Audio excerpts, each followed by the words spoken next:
Welcome back to COPD Part 2. In this section, we'll discuss the investigation and treatment of patients with COPD exacerbations.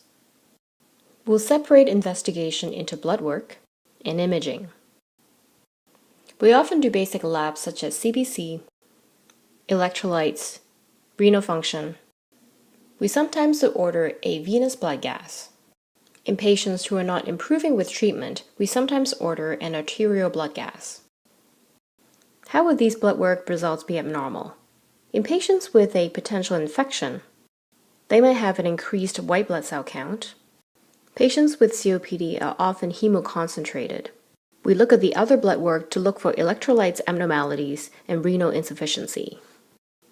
What about the blood gases? A typical venous blood gas of a COPD patient would be CO2 retention. We can often compare the patient's VBG during an exacerbation to their baseline to know how sick they are at this point. If the patient is not responding to treatment, if we do their ABG, this is what it would show. We will see a rapidly rising PCO2 and a decreasing PO2. In patients with stories that are suspicious for acute coronary syndrome, we would want to add in cardiac markers as well. In those patients, we would want to obtain an ECG. There are typical ECG changes in patients with COPD. Particularly during an exacerbation, we will see tachycardia. If we look at a rhythm strip, the tachycardia will often look like this. You notice that in this rhythm strip here, that the P waves that are pointed out by the arrows, they have different morphology, meaning that the impulses come from different foci in the atrium, also known as multifocal atrial tachycardia, or MAT. This arrhythmia is secondary to the underlying process, and therefore to treat it, we want to treat the COPD exacerbation. On the ECG, we will also want to look for other abnormalities. Specifically, we want to look for any cardiac cause that might be mimicking a COPD exacerbation, such as this ECG. Do you see what the abnormality is? We see ST elevations in the anterior leads, and therefore this patient is having a STEMI, and so we need to initiate treatment for that. In terms of imaging, there are a few modalities we might want to use in patients with a COPD exacerbation. They include chest X-ray, ultrasound, and CT scan. Chest X-ray is the most commonly used imaging in patients with COPD exacerbation. There are a few things we look for.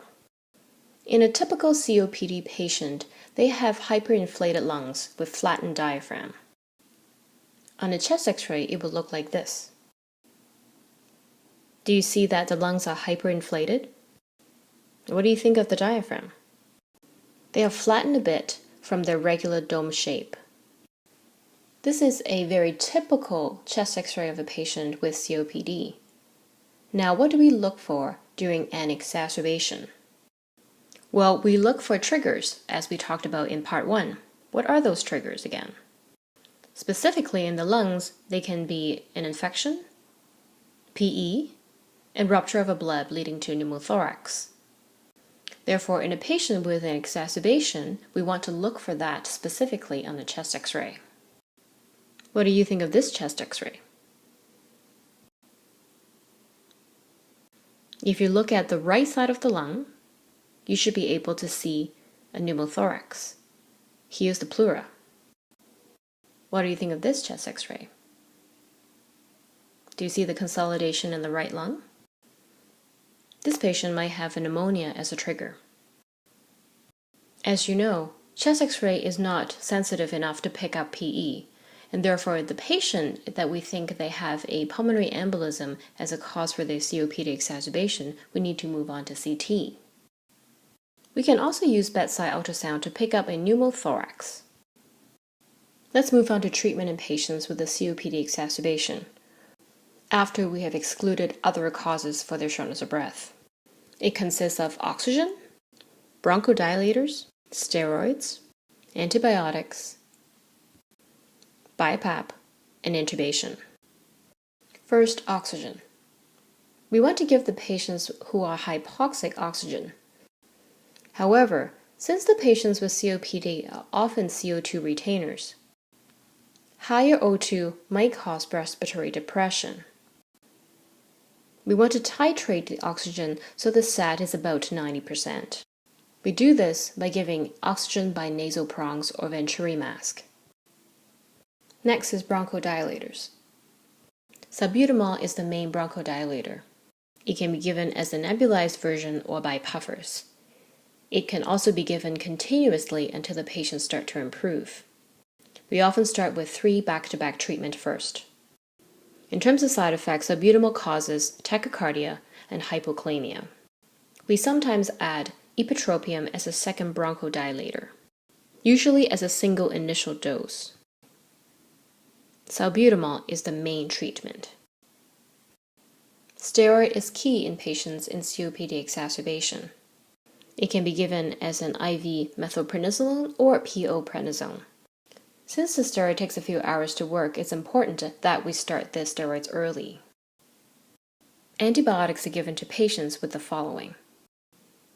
They have a pneumonia documented on the chest x-ray, or they have symptoms that's suggestive of an infection that include fever, increased sputum production, or change in the sputum color.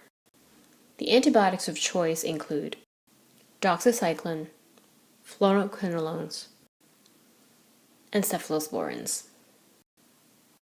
In the patients who are having a moderate to severe exacerbation, we want to consider using non-invasive positive pressure ventilation with BiPAP. A mask is applied to the face of the patient that supplies positive airway pressure. BiPAP can only be used in patients who are awake, and we want to consider it early in patients with a bad exacerbation. BiPAP is extremely useful in preventing intubation in patients with a bad COPD exacerbation. In patients who we do not have access to BiPAP, or they're failing BiPAP, with a falling oxygen saturation and a worsening acidosis, we would intubate them. How do we disposition patients who have COPD exacerbation? The patient can go home if, after a few hours of treatment in the emergency department, their oxygen saturation is normal both at rest and on exertion. These patients can go home. They need to be on 10 to 14 days of oral steroid and antibiotics if indicated. What if their oxygen is normal at rest, but when they walk their oxygen saturation decreases? Those patients need to be admitted. For those who have a drop sat during ambulation or exertion, they need to be admitted to the ward. And those who are intubated and cannot come off the BiPAP needs to be admitted to an ICU setting. In summary, we discussed the investigation and treatment of patients with COPD exacerbation. Investigation includes blood work, ECGs if indicated, chest x-ray, and sometimes CT or ultrasound.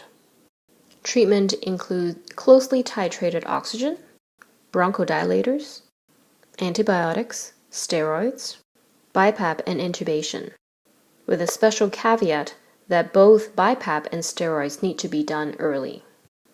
We hope you find this useful. Thank you for watching.